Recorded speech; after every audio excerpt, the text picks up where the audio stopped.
computadora. Bueno, estamos entonces recomenzando. Ya puse la grabación. Voy a poner ahora la pantalla compartida para que puedan... la veo a Susana acá en grande. Pero lo que quiero ver es esto. Ah, pero será porque sacamos el audio. No, sí. Y ahora voy a poner el PowerPoint. Bueno, entonces voy a empezar la clase contándoles de un libro que no sé si lo conocen.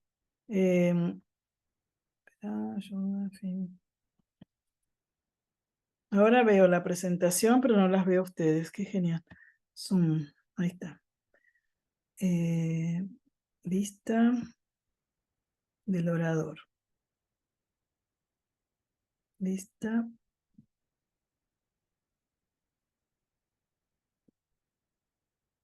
Ahí está.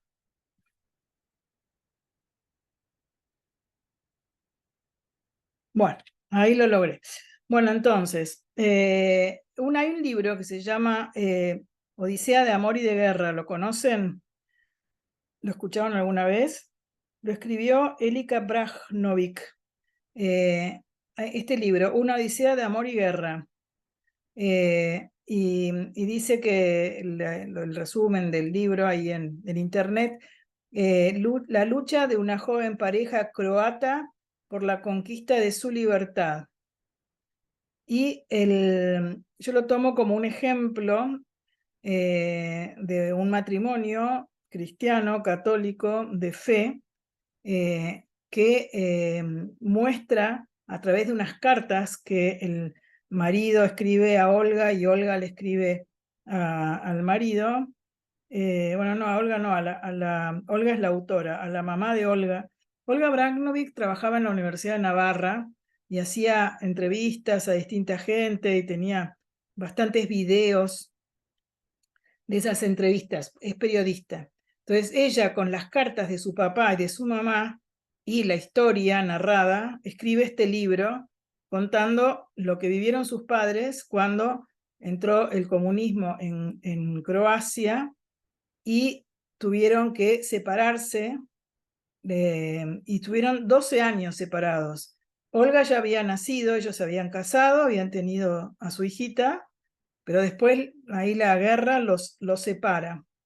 Y lo que te impresiona de las cartas que él escribe en esos 12 años, hasta que después se reencuentran en un campo de refugiados y después se van a vivir a España, y este señor Brajnovic era miembro del Opus Dei, supernumerario, un santo, trabajó ahí en Navarra, donde vivió con su mujer y su hija.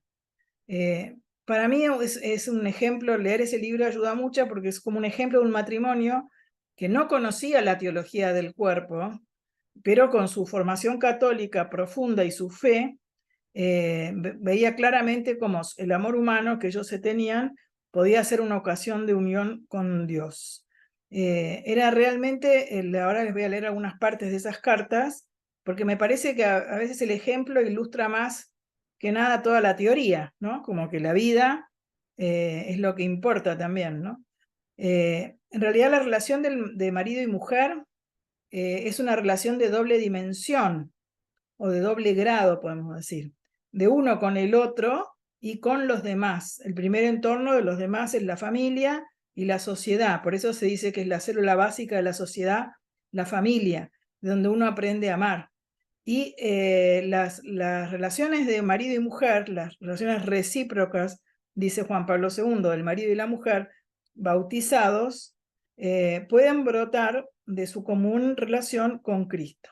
Y ahí está el misterio, ¿no?, de la unión de Jesús con nosotros, con su iglesia, y lo que es el matrimonio sacramental, la grandeza del matrimonio sacramental, que supone una común relación con Jesús. Es decir, ya no son solo dos, sino que en el matrimonio se hace presente el mismo Jesucristo, que está espiritualmente además presente en los corazones de nosotros. Hay se dice una inhabitación. Inhabita en nosotros Jesús. Inhabita en el marido, inhabita en la mujer católica que recibe el sacramento del matrimonio, y tienen esa unión recíproca y grandiosa del amor, pero contando con la gracia y contando con la presencia de Jesús en ese matrimonio. Por eso miran a sus cuerpos con un gran respeto, porque lo ven como algo sagrado. Si no se acuerdan, dice San Pablo, que son templos del Espíritu Santo. Eso sagrado lo respetamos, lo queremos y lo tratamos con su suma delicadeza y ternura, pero con delicadeza, ¿no? Por eso el marido y la mujer se deben como respeto mutuo por lo sagrado de sus cuerpos. Y la piedad, que nace de la profunda conciencia de ese misterio de Jesús en cada persona, tiene que ser la base de las relaciones recíprocas entre los cónyuges. Eso está en la catequesis del 11 de agosto del 82, cuando está hablando del matrimonio. Pero esto es para pensar, ¿no? La piedad, que nace de la conciencia del misterio de Cristo, es decir, la piedad es como una virtud que habitualmente, ¿a qué se aplica? Se aplica a las relaciones de los hijos con los padres, la pietas, y la relación tuya y mía con nuestro Padre Dios, una relación de filiación, de respeto, de adoración.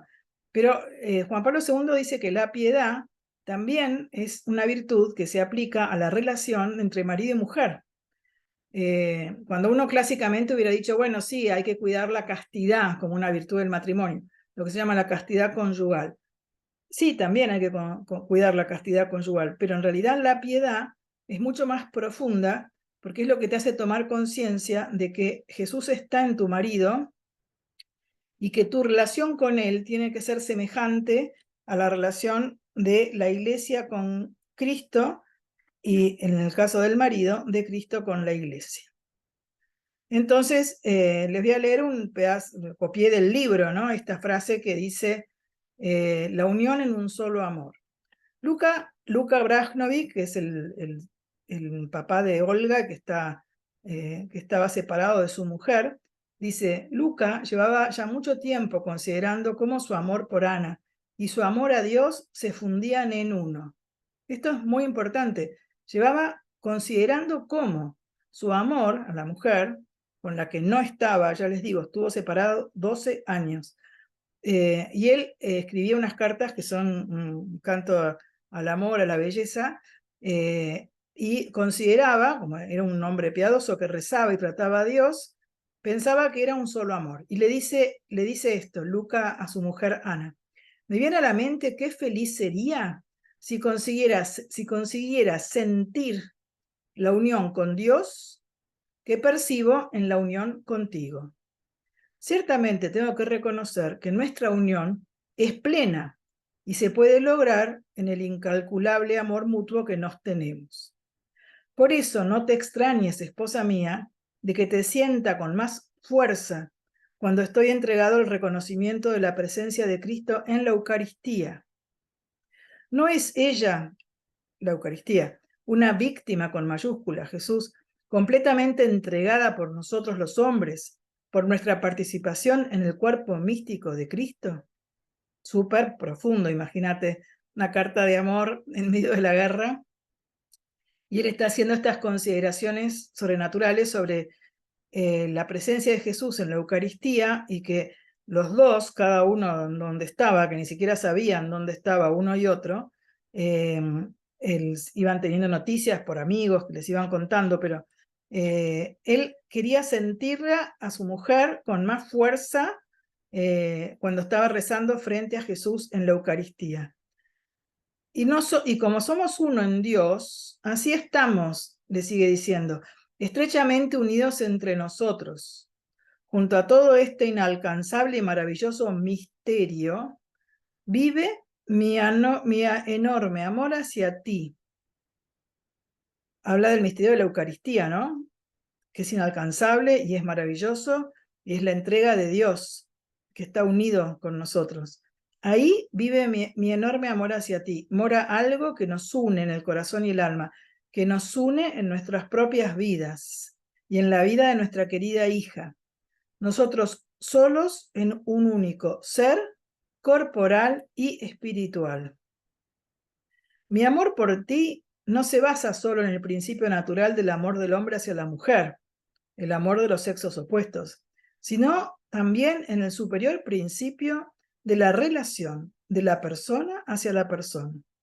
Imagínense, está filosofando, ¿no? Como que está considerando verdades filosóficas y teológicas que están explicitadas en los libros de Juan Pablo II, Amor y Responsabilidad, en la teología del cuerpo. Está diciendo que la relación de él con ella y de ella con él es una relación de persona a persona. Y está también esa relación está apoyada en el principio sobrenatural del amor de Dios y la santificación por el sacramento del matrimonio. Si ellos ya se habían casado por la iglesia, habían recibido la gracia del sacramento y él sabía que eso estaba actuando en la santidad de ella y la de él. Todo eso santifica, completa, perfecciona y eleva hasta una incalculable inmensidad y belleza aquel vivo y pleno amor que siento hacia ti, Ana. Un amor que es indivisible y completo en todas sus manifestaciones, porque toda mi alma la he volcado en ti, porque te he conocido como a mí mismo, porque no puedo separarme de ti, porque no hay otras palabras para expresar esto, te amo. Miren qué romántico, ¿no? Pero qué profundo. Es un amor que es impresionante y que se sostuvo, ya les digo, 12 años sin verse, impresionante, en una fidelidad increíble, ¿no? Para mí son santos los dos. Y sigue la carta. Todo eso comprende mis emociones, mis deseos, mis oraciones. Me abre un nuevo camino en el sentido de la vida, un nuevo mundo de amor y entrega. Siento que justo ahora me elevo a esa altura llena de luz y de belleza que tú, dolorida esposa mía, te mereces y que puedes obtener en el corazón del hombre que te quiere tanto como yo te quiero. Es decir, él la anima a ella a elevarse espiritualmente, uniéndose a la Eucaristía, a Jesús, en el dolor y el sufrimiento, pero uniéndose a él, en el corazón de él, ¿no? Como una unión espiritual súper profunda. Y termina esa carta, los párrafos que saqué, ¿no? Dice, hay aún algo más que es bello, grande, que nunca pasará, sean cuales sean los acontecimientos que nos esperen. 2 puntos. Nuestro amor, que es eterno. Miren cómo dice el amor, bello, grande, que nunca pasará. Nuestro amor que es eterno. Hablábamos la vez pasada de la resurrección de los cuerpos y que en el cielo no vamos a vivir el matrimonio del mismo modo que en esta tierra, en la unión de los cuerpos, sino que va a estar nuestro cuerpo glorioso, va a estar espiritualizado, pero el amor permanece, el amor es lo que queda en el cielo. Todo lo que es amor queda, todo lo demás se va. Se escurre, pero el amor es lo que permanece. Por eso está muy bien que diga el amor que es eterno. Dice, hasta nuestro dolor, están sufriendo, ya les digo, una barbaridad, es bello porque es tan grande y amargo, porque es testigo de nuestro amor.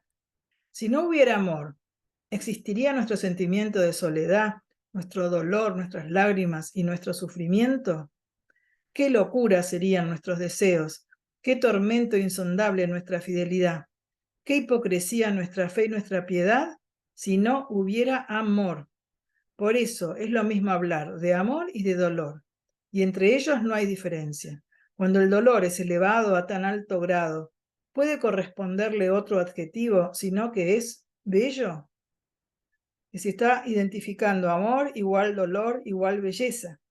Pero el dolor bello, como dice él, que sigue siendo dolor, lo que él interpreta es que está mostrando el sufrimiento que se tienen, porque el amor siempre nos hace vulnerables.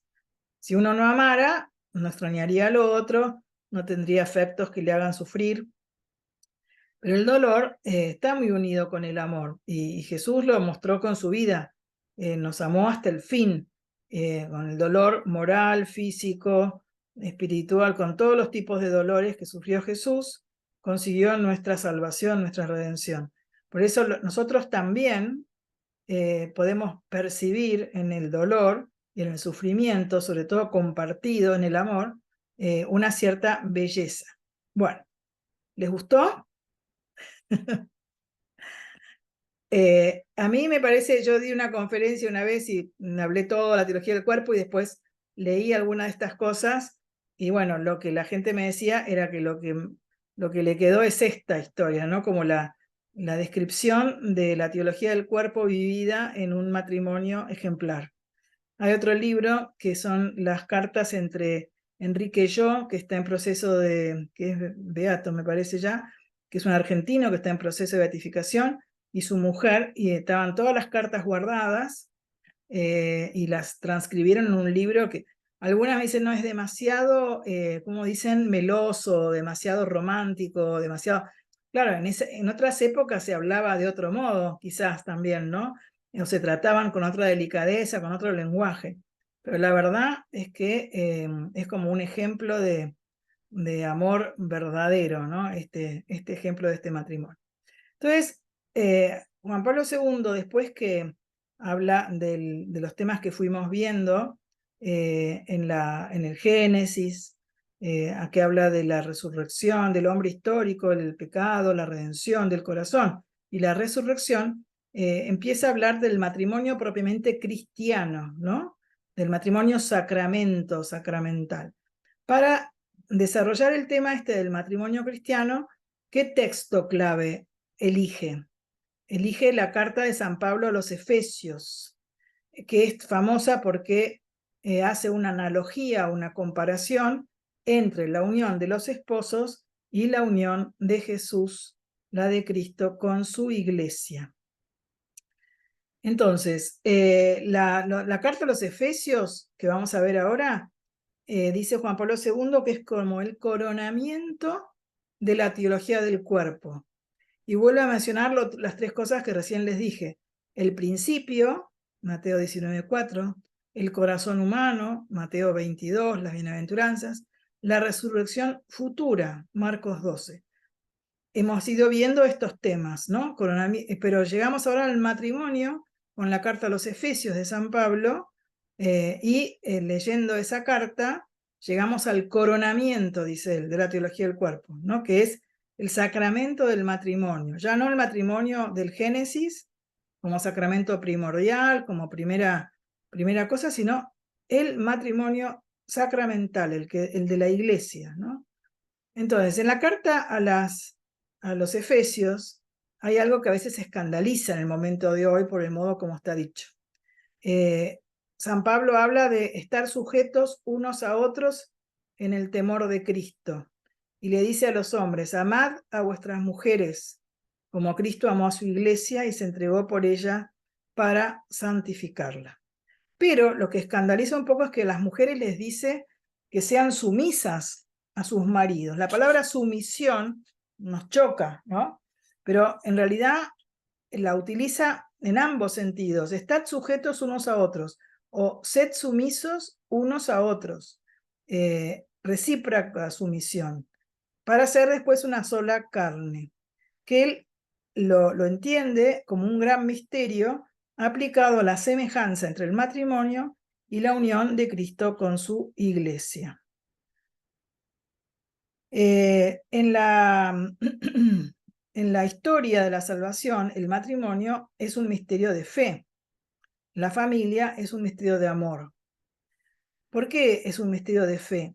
En realidad, porque el matrimonio existe desde siempre como algo natural, lo creó Dios en el origen, haciéndonos varón y mujer, y ordenándole al varón y a la mujer que se unan en una sola carne. Eso lo vimos en el Génesis, eso se llama sacramento primordial. A veces se habla del sacramento natural, del sacramento, ni siquiera, bueno, del matrimonio natural. También es sacramento en el sentido de un signo. Cuando no se casan por la iglesia, marido y mujer, pero viven juntos como si estuvieran casados desde siempre, que hay mucha gente que no se casa por ignorancia. A veces no se casan porque no tienen plata para hacer una fiesta. En el fondo no entendieron bien lo que supone el matrimonio sacramental, pero realmente viven como de algún modo un cierto matrimonio natural que en realidad el matrimonio natural es el que se da entre los no bautizados. Si una persona no está bautizada, se casa con otra no bautizada, se puede comprometer con fidelidad y con un amor mutuo para siempre y formar una familia y constituir lo que se llama un matrimonio natural. Entonces, la tendencia que hay en el ambiente de hoy a interpretar la entrega de sí mismo solo en el sentido puramente sexual, o sexual y psicológico, no alcanza para explicar el matrimonio. Es necesaria una interpretación personalista. ¿Qué quiere decir esto? Una interpretación de lo que es la entrega de mí mismo como persona. Yo me entrego como persona, soy persona, el núcleo de mí es ser persona. Vos también sos una persona, tenés un nombre propio, tenés una biografía, tenés una familia, tenés unos vínculos constitutivos, sos hija de alguien varón y de alguien mujer, tenés hermanos que son fruto de la unión también de ese varón con esa mujer. Estás conformada por una cantidad de relaciones. Bueno, después conoces al hombre de tu vida, se enamoran y se ponen de novios. Todas las personas se unen con una historia anterior. No podés decir empiezo de cero, porque hay todo un entorno, una familia, la mochila, dicen, ¿no? Que trae cada uno, de costumbres familiares, de modos de tratarse en el entorno familiar, de relaciones con los padres de cada uno, bueno. Y nosotros queremos entregarnos a esa persona con todo eso, con todo ese bagaje. Por eso el amor que surge entre varón y mujer es un amor nupcial, un amor que lleva donal, que lleva una entrega plena, total, de la persona mutua, ¿no? Por eso en la esencia del matrimonio, de tu matrimonio y de cada una de ustedes, se encierra una partícula del misterio de la unión de Jesús con su iglesia. De alguna manera, miren el desafío. Los cónyuges deben modelar su relación a semejanza de la relación de Cristo con su iglesia. Siempre la convivencia tiene sus más y sus menos, sus dificultades. La comunicación a veces falla. Bueno, la falta de, a veces, de espíritu de sacrificio, de entrega, también puede fallar. Entonces, los cónyuges deben modelar su relación. ¿Qué quiere decir eso? Que hay que construir una relación que puedan decir los de fuera, puedan decir que es como la relación de Cristo con su iglesia. Imagínate cómo es el amor de Jesucristo. Es una cosa impresionante, enorme, ¿no? Esperen que, no sé por qué, siempre aparecía como estoy grabando, bueno, no importa. Aparecen ahora las caras de ustedes, que son muy lindas, pero que están tapando el... Acá. Bueno, a ver. Ocultar, mostrar. Ahí está. Ahí lo logré. Bueno, entonces, los cónyuges deben modelar su relación a semejanza de la relación de Jesús con su iglesia. ¿Cómo es? Graciela, perdona Sí, un segundo, pero nosotros solo estamos viendo solo donde pones una odisea de amor y guerra y está el libro, es lo único que se ve y eso me imagino que es lo que va a salir en la grabación. No sé eh, si está en otra parte de la Están, presentación. no están viendo, porque ahora acá, si ustedes no ven la pantalla compartida, Sí, y ¿sí? está donde está la pantalla compartida y sale Un PowerPoint. Un en el PowerPoint, PowerPoint sí, una odisea de amor y guerra. Estamos en ese. Muestra sí, solo ese y un poquito de la segunda donde está la custodia, donde estaba la... no, eso ya lo pasamos, a ver. Exacto, eso ya lo pasamos, El sí. matrimonio cristiano es este título, después vimos esto de Cristo y su iglesia, el coronamiento de la teología del cuerpo, ¿eso No, no Pero eso lo no van sale. viendo cuando pasa o no? No, ¿Ninguna? no está saliendo. Mira, qué raro. Porque dice, a ver. dejar de compartir. Vamos a volver a compartir. Ahí ven. Pues yo estoy en un costadito acá, pero la pantalla está. Ahora los Ahora sí dice el amor, el matrimonio cristiano, carta a los Efesios, sí. Ahí está. Parece. ¿Ahora lo ven? Sí. Bueno, entonces esto era lo que se suponía que yo estaba compartiendo y quizás no. Bueno, entonces, acá está, después lo pueden mirar, se los puedo mandar al PowerPoint. Gracias por avisarme, por ahí estaba mal compartida. El tema es que entonces decíamos que el matrimonio cristiano es como el coronamiento de la teología del cuerpo, toma en cuenta lo que dijo Juan Pablo II de las 3 partes que vimos antes, sobre el principio, el génesis, el corazón humano, la redención del corazón y la resolución futura, y basándose en la carta a los Efesios de San Pablo, explica una analogía, se llama la analogía paulina, que los esposos son como reflejo de la unión de Jesús con la iglesia y tienen que modelar sus relaciones para ser, así como dice, amados unos a otros como yo os he amado. Es como que les dijera, marido y mujer, ámense uno a otro como Jesús ama a su iglesia, y mujer, ama a tu marido y sé sumisa a él como la iglesia lo es con Jesucristo. Sumisa en el sentido de, no de esclavitud o de falta de libertad, sino de entrega amorosa y recíproca de los dos.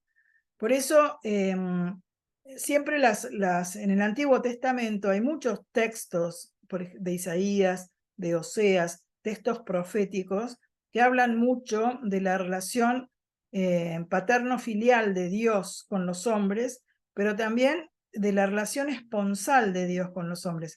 Hay profetas que comparan a Israel, el pueblo amado por Dios, como una prostituta, o que entonces va Dios y la quiere rescatar de su pecado, de su prostitución.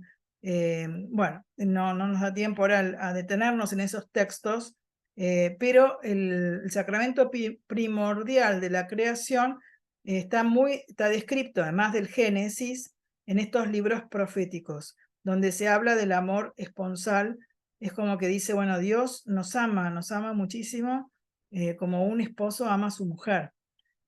O como un padre ama a su hijo. Son siempre las comparaciones de los vínculos de amor. En la nueva alianza, cuando viene Jesús y nos redime y instituye los sacramentos, el matrimonio se eleva a ser un sacramento ya no de la creación solamente, sino de la redención. Porque Cristo ama a su iglesia como si la desposara, la hace de su propio cuerpo. Vieron que decimos, en la comunión de los santos somos el cuerpo y la cabeza es Cristo. Nosotros somos el cuerpo de Cristo, que nos vamos uniendo a Él en cada Eucaristía. Y el amor de Cristo por nosotros es un amor de tipo nupcial, o se compara en la Escritura como un amor nupcial. Por eso, la grandeza vuelvo a repetirlo, de la virtud de la piedad, que es como la forma en que se deben relacionar marido y mujer para reflejar la relación entre Cristo y su iglesia. Dice acá en la diapositiva, el respeto por la santidad y por lo sagrado, que nace de la profunda conciencia del misterio de Cristo, de esa elección desde toda la eternidad de cada uno de los cónyuges en Cristo, para ser hijos adoptivos de Dios. Todos somos hijos adoptivos de Dios por el bautismo, y de ahí ese ver a Jesús en los demás. Tenemos que tratar de ver a Jesús en los demás y amar a los demás como Jesús los ama. De tratar de mirar, hay una oración que dice que vea con tus ojos, Cristo mío, Jesús de mi alma, ver en los demás a Jesús. Como hacía la Madre Teresa con los pobres, ella estaba la persona miserable, roñosa, tirada, despreciada, etc. Ella recogía a esos pobres y los cuidaba como si fueran el mismo Jesús, es que eran para ella Jesús. En el caso del marido y mujer, hay una elección de Dios de cada uno de ellos para que existan. Si Dios no nos hubiera elegido, no existiríamos. Además, una vocación a al amor, al matrimonio. Entonces, reconocer esa grandeza del otro, de la vida del otro, que está llamado una vida eterna, que es hijo de Dios y que tiene a Jesús dentro suyo, nos tiene que llevar a ese respeto enorme que es la piedad. Por eso volvemos a repetir, la piedad es la base de las relaciones recíprocas entre los cónyuges. El cuerpo es sagrado. El lecho es un altar para la gloria de Dios. ¿Se acuerdan que San José María decía que él bendecía con las dos manos el amor humano, el acto de unión conyugal? Para él era como una ofrenda a Dios en un altar, algo muy sagrado, algo grande, que merece, por tanto, en la práctica, el cuidado de esas delicadezas y ternuras y la comprensión de buscar también la felicidad del otro, ¿no? En esa unión. Por eso, como toda la vida cristiana es una vida sacramental, en el sentido que es un signo del amor de Dios, y la unión conyugal es unión de amor de personas, que se tiene que asemejar a la de Jesús con su iglesia, resulta que el matrimonio es un sacramento que está en la base, en el comienzo de todos los demás sacramentos. Quizás no se ha sabido explicar teológicamente esta realidad de la nueva alianza, de este sacramento de la redención, que es el matrimonio, y explicar de verdad. A veces bueno, no sé, los marido y mujer no deberían separarse porque son el reflejo del amor de Cristo a la iglesia. Bueno, ese argumento dicho así no convence a nadie, pero captar la hondura de la alianza de Jesús con nosotros, de la institución del sacramento del matrimonio, las gracias que eso implica, nos da la fuerza para superar momentos de crisis, obstáculos, porque estamos entregándonos nosotros mismos en esa unión de amor del matrimonio. ¿Y el amor qué es? Es donación. Es algo parecido a lo que Dios hace con nosotros. Dios nos da el don de la creación, el don de la vida, el don de ser capaces de obrar libremente, de amar a los demás. Entonces, donación, somos don. Cada persona con la que yo me cruzo en la vida es un don para mí y yo debería ser un don para el otro. El amor de los esposos es donación recíproca y es una relación de amor semejante a la de Dios con nosotros. Por eso el matrimonio, miren esto, explica el misterio del amor de Dios. Este misterio define el modo adecuado de entender el matrimonio y su sacramentalidad. Esto hay que pensarlo mucho. El misterio del amor de Dios, un amor paterno y un amor nupcial. Es como que Christopher West a veces dice, God wants to marry you. Dios se quiere casar con vos. Y lo explica así como diciendo, bueno, es un amor tan total, tan impresionante, tan desinteresado, tan enorme, que no nos damos cuenta cómo nos quiere Dios. Es un misterio el amor de Dios. Pero ese misterio es lo que nos orienta a entender qué es el matrimonio y qué significa que sea signo del amor de Dios. Como que vos y tu marido en la vida diaria, en la vida cotidiana, aspiran a reflejar la relación de amor que hay en el seno de la Santísima Trinidad. Bueno, entonces ahora nos vamos a ver entre nosotras, porque acá ya de lo que viene ahora, ya no voy a mostrar un power, sino que también las quiero escuchar a ustedes, dejar de compartir. Bueno, ahí, vista, pantalla completa. Bueno, ahí me ven, ¿no? Y la verdad que buenísimo, Graciela. Yo el tema este de la piedad no lo había visto nunca y me impactó lo de las cartas. Impresionante cómo le da él. Sí, sin, digamos, por su formación cristiana nomás, ¿no?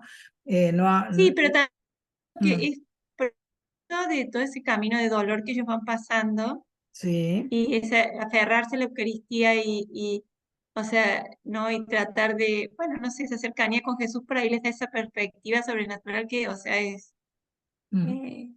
nada, Sí, muy, vale la pena leer ese libro, es muy lindo. Está bien escrito además porque Olga es una buena periodista. Yo lo que quería ahora era comentarles el tema de la sumisión. Acá en el Brahe, ¿vieron el libro de Brahe que les recomendé? Sí. Que algunas por ahí lo tienen. Cuando habla del matrimonio de este tema, tiene un título que se dice así: el sacramento del matrimonio. A ver, ¿dónde está? El lenguaje del cuerpo. Entonces, esperen. El escándalo, dice un subtítulo, de las casadas estén sujetas. Es en la página 112. El escándalo, ¿no?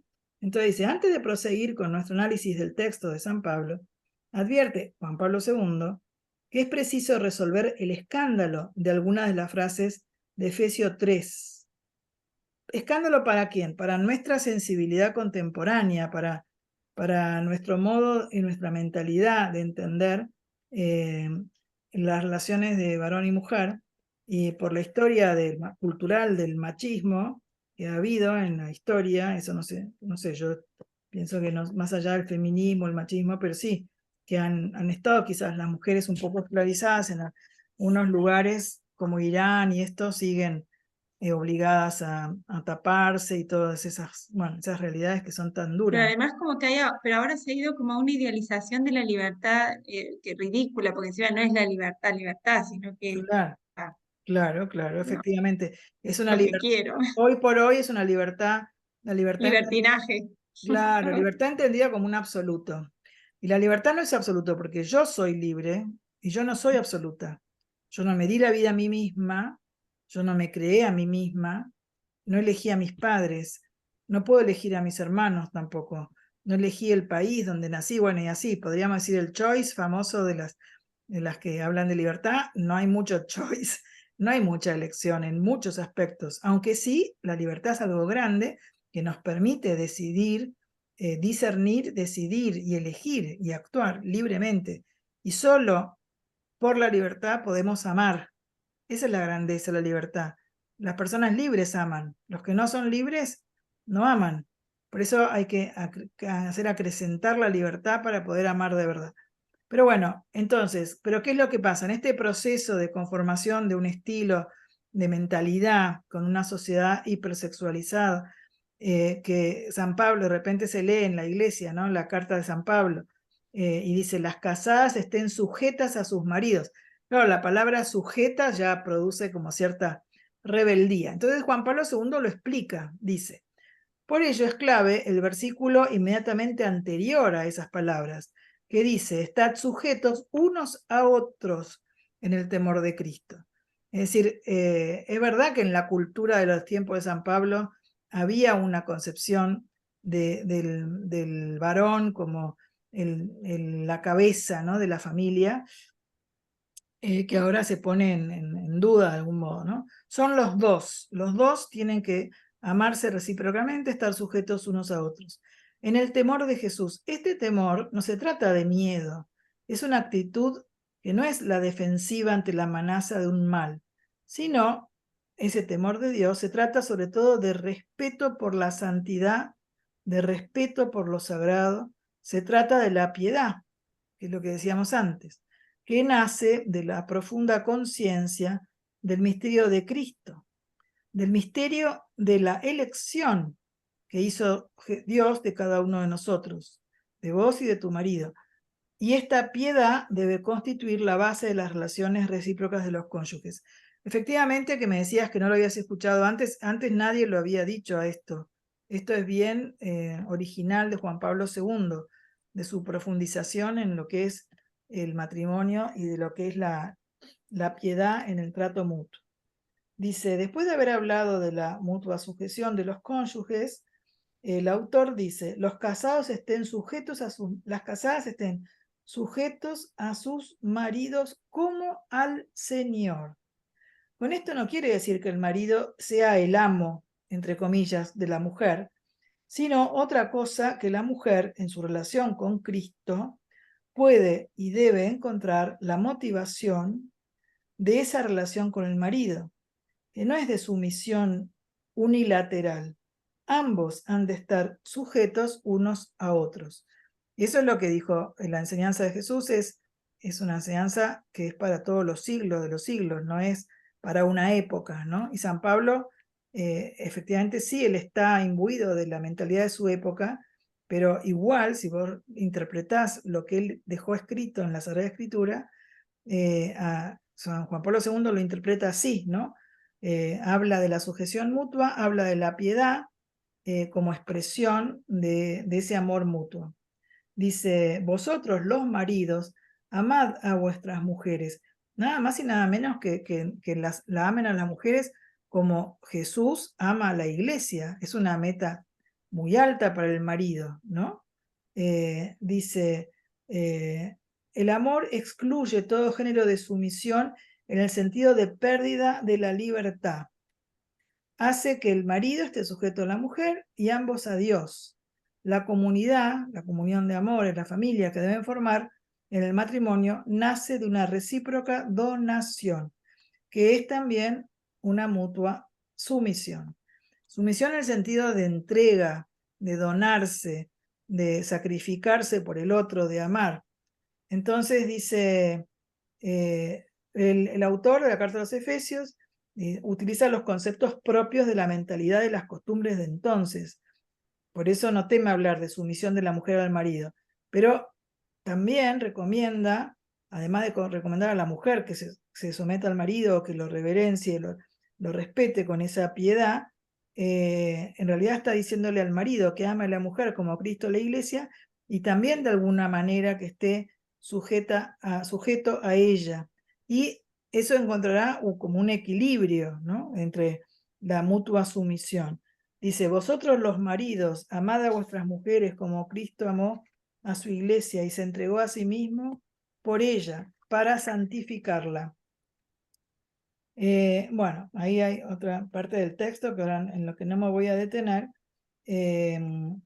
pero ese dejar a tu padre y a tu madre para casarse, para unirse y ser una sola carne, dice San Pablo, es un gran misterio, pero yo lo aplico a Cristo y a la iglesia. Es como que se asombra ante el misterio del matrimonio, de la unión de los cuerpos y de la vida conyugal, la entrega mutua como un misterio grande de amor, pero lo explica o lo entiende o lo profundiza penetrando en la entrega de Cristo a la iglesia y de la entrega de la iglesia a Jesús. Dice, es una analogía. La analogía del amor de los esposos pone de relieve la importancia del don de sí mismo por parte de Dios al hombre. Dios es un don, se dio a nosotros. En cierto sentido, Dios da todo lo que ha podido dar de sí mismo al hombre. Dios se dio por entero, ¿no? Jesús en la cruz se entregó por nosotros, lo decimos siempre, no nos terminamos de dar cuenta de lo que eso significa, ¿no? Por eso la analogía del matrimonio determina, dice después Brahe, y define y determina el modo adecuado de entender la analogía, el matrimonio y su sacramentalidad. Por eso tiene muchos más elementos el texto de Juan Pablo II. Si uno va al original, se pueden extraer más cosas profundas. Hay veces que a mí, escuché por ejemplo una conferencia de Pérez Soba, que es un discípulo de Juan Pablo II, que habla sobre el matrimonio y le habla a sacerdotes. Y un poco lo que él dice medio así, pero dice que en realidad le hemos hecho mal la catequesis de los sacramentos en general. Acá tengo, yo escuché la conferencia y me la transcribí, después le puedo mandar el texto, pero es que es como muy profundo, yo lo leo varias veces y hay cosas que me cuesta todavía captar a fondo, ¿no? Dice en una parte, ¿por qué no se casan hoy los jóvenes, no? Porque hay temor de algo que se escapa de las manos. Hay que entender que el amor no requiere prueba según la lógica del don. Se trata de asumir un riesgo, dándote. Nunca es suficiente la prueba. El cuerpo es sacramental porque está para entregarlo por un amor que nos precede. El cuerpo es una realidad sacramental creacional, un cuerpo que se nos da para darse. Es muy profundo. Dice, todas las etnias y religiones en la historia han considerado el matrimonio como sagrado. Quien negó esto fue Lutero, el primero que niega lo sagrado del matrimonio. Niega que sea un sacramento, porque lo considera natural y dominado por la concupiscencia. ¿Se acuerdan que Lutero, a saber, la Reforma, en realidad... Desde ahí viene todo. de ahí Desde viene Lutero viene toda esa corriente de negación de la sacralidad del matrimonio. Y en definitiva tiene que ver con que él no confiaba en la capacidad humana para poder tener dominio sobre sí, tenía grandes tentaciones y etcétera. Entonces resolvió su problema diciendo que solo la gracia es lo que importa, ¿no? Pero eso trajo las consecuencias de eso, de negar lo sagrado del matrimonio. Dice, niega que sea un sacramento, lo considera natural y dominado por la concupiscencia. ¿Cómo va a ser un signo de salvación si no lo podés dominar? Es como que no valora el sacramento. Entonces surge el divorcio, dice Perezova. El matrimonio es un sacramento de la nueva alianza, pero la defensa de su realidad se centró, y esto es la historia católica también, en la jurisdicción de la Iglesia, pero no se explicó que es un sacramento peculiar. Esperen que se fue voy a cerrar esto. Lo que él dice que en la catequesis no se explicó el sacramento, el matrimonio como un sacramento especial, como que se dan, bueno, la iglesia, Jesús instituyó los sacramentos, hay 7 sacramentos, y le decía a los sacerdotes que lo escuchaban, al final de todos está el matrimonio, que ya uno llega cansado, ya no quiere estudiar más y no se entera mucho de qué se trata. Y en realidad, dice, lo primero que habría que estudiar es el sacramento del matrimonio, porque es el sacramento primordial, es lo primero, es el sacramento de la creación. Además, Jesús lo eleva y lo hace un sacramento de la redención. Pero dice así, Perezova, el matrimonio es un sacramento de la nueva alianza, pero la defensa de su realidad se centró en la jurisdicción de la Iglesia. No se explicó que es un sacramento peculiar, diverso de los otros. Como es diverso, no se comprendió. Se lo trató de manera periférica. Se diferencia la moral de la espiritualidad y la moral, ¿no?, de los deberes que tenés que cumplir en tu matrimonio. No se consideraba antes una llamada a la santidad. En eso San José María fue pionero, ¿no? La vocación a la santidad a través del matrimonio.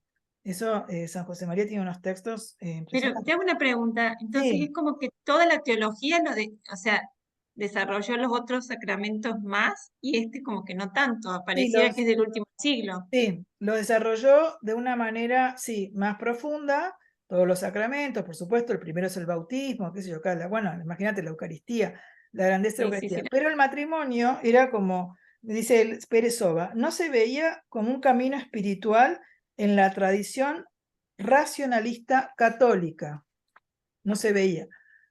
No se entiende y no se transmite bien. Cuando la Revolución Francesa, dice, inventa el matrimonio civil, ¿no? Antes no existía el matrimonio civil. Existe después en el siglo XVIII, XIX, XX.